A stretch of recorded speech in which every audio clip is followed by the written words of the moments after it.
What is your position regarding incorporation to protect the town's borders?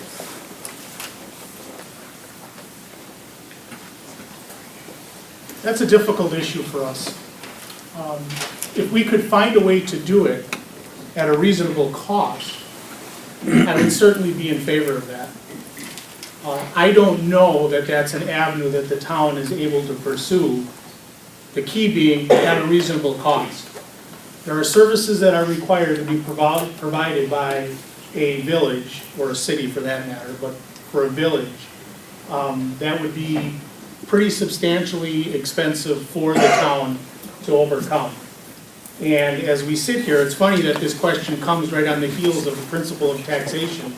Because as we sit here in a room full of people where I gotta believe that every single person is worried about what happens with their property taxes. That would really have to be a conversation that would include the entire community. There would have to be substantially increased fire and police services. There would have to be increased sewer services. There would have to be some kind of town or commerce center created. So you're really looking at something that would have to be undertaken with a consensus of the people and the population as a whole.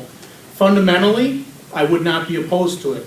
It is our best route to put the issue of annexation at bay. That is the best route. It gives the village a say in that process, something that we don't have as a town, but that would be a serious undertaking that would have to be a pretty hefty conversation of the population as a whole. Thank you. Jim? I think we should explore incorporation. I know we've looked at it in the past, and I'm not entirely sure what that would entail, but I'm relatively certain that anybody that lives on an island would be excluded from being part of the town. So my goal is that we unify the entire town, and I'm not about trying to exclude anybody for whatever reason.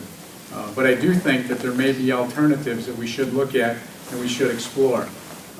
One thing that I think we can do to at least protect us in an interim is submit the application for incorporation. That stops any type of annexation requests, and it stops them from taking any type of resources from us. I don't know how long that application can be valid for, but that again is something that I think we should research and do some exploration on.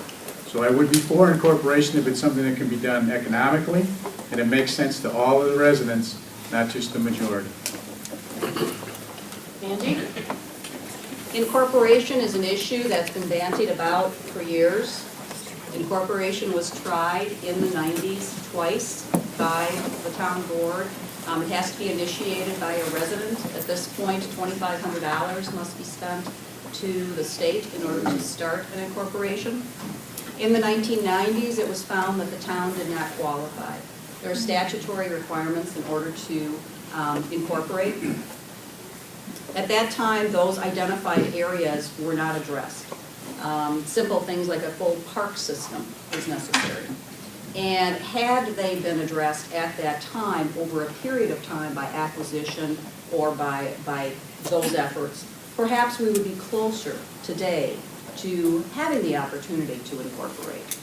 But when we came in 2010, one of the things that I spoke about, and I felt very strongly about as a plan commissioner since 1995, is losing our property. We needed to stop losing property by annexation. So we certainly explored at that time, the entire board, what options were available to us. And the incorporation option is simply, at this point in time, not something that can be done fast enough and without a tremendous amount of spending to accomplish. So we went about it a different way. We thought, how can we protect our town? And keep in mind, we've been incorporated since 1842. We've never been protected. The water service area is very controversial, but the water service area protected us because effectively no one goes in the city unless they can get access to sewer and water. And you must be contiguous to the city for that to happen. We protected you, those borders were sealed, and with it being all in, the city will probably not get its diversion. When you speak about incorporation, you're really talking about the creation of some type of a protection for your borders.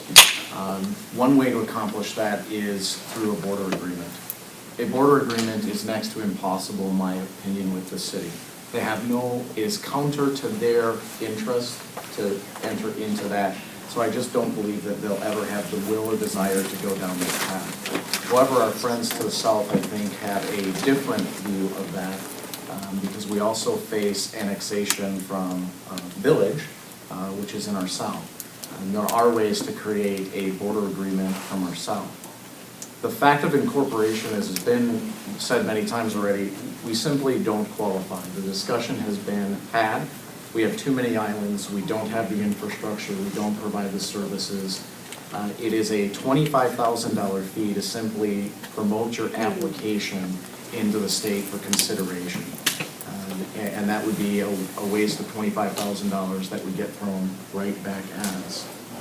The ultimate fix for this, given our current situation, is a legislative fix.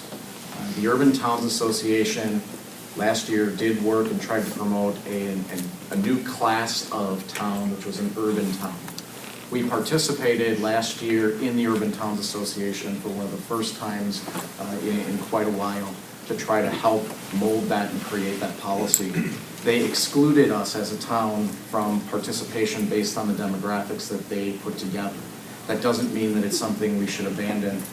We should be working with the Urban Towns Association to start to redefine what an urban town is and seek protection by changing the law to include the town of Waukesha as something that would be protected from the annexation process. Thank you.